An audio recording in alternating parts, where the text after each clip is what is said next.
And tell you what's happening in Israel. Protests are raging on as the Reasonableness bill has now been approved. Water cannons were sprayed on protesters blocking the Knesset, while demonstrators screamed slogans like dictatorship. Another slogan, we will never surrender. More than 10,000 IDF reservists are set to quit their volunteer work in protest. This has caused alarm over the impact on the Israel military readiness. To many, these scenes are familiar. They've heard anecdotes, perhaps read about it in history books. Is this a reflection of the Gandhian Non-Cooperation movement? Our next report explores.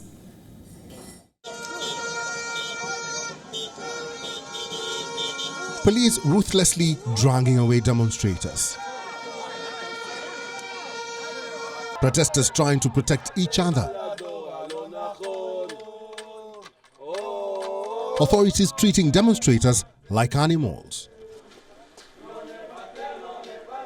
That is just a glimpse of what Israel is going through since the past month. The controversial reform bill has polarized Israel. It has triggered one of the most serious domestic crises in the country's history. The people and the defense forces are doing their best to show their dissent. How? At least 10,000 Israeli Defense Forces personnel have quit their volunteer work. A leader of the protest group says, and I quote, "We've tried everything. This is where we draw the line. We pledged to serve the kingdom and not the king. We are determined, we are fighters, we love this country, and we will not give up on it." Defense officials are now worried that this could affect the nation's preparedness.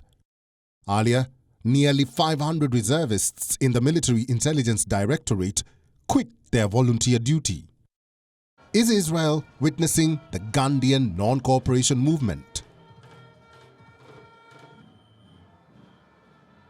Let us explain. We're talking about Mahatma Gandhi's non-cooperation movement of the 1920s. It was a civil disobedience movement against the British rule in India. The movement arose amid a political earthquake where Indians resigned from their official titles and boycotted the government services. The movement was part of India's transition to a self-governed state. The similarities between the two movements can be clearly seen. Israeli defense personnel are quitting their volunteer services. Citizens are boycotting the government services and coming on the streets. Israel is also going through nothing less of a political earthquake. We fear we've gone down to a dictatorship and we want to show in a way of performance how it would look. That's why we put ourselves judges' costumes and we cuffed ourselves.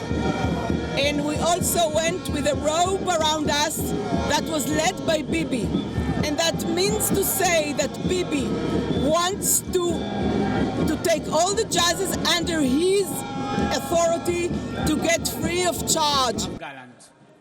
How will the reasonableness change the dynamics?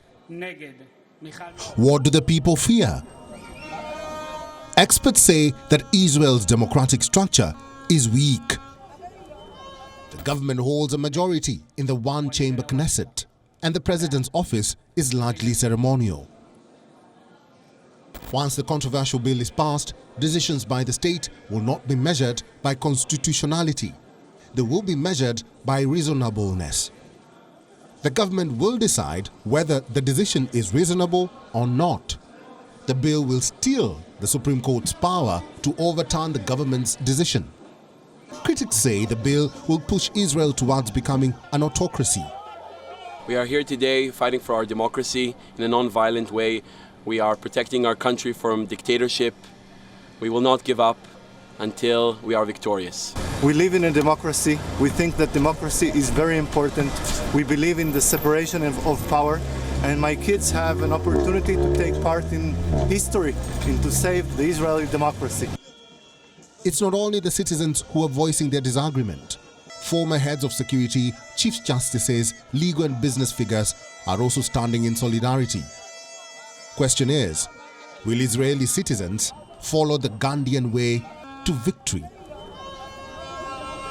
WION World is now available in your country. Download the app now and get all the news updates on the move.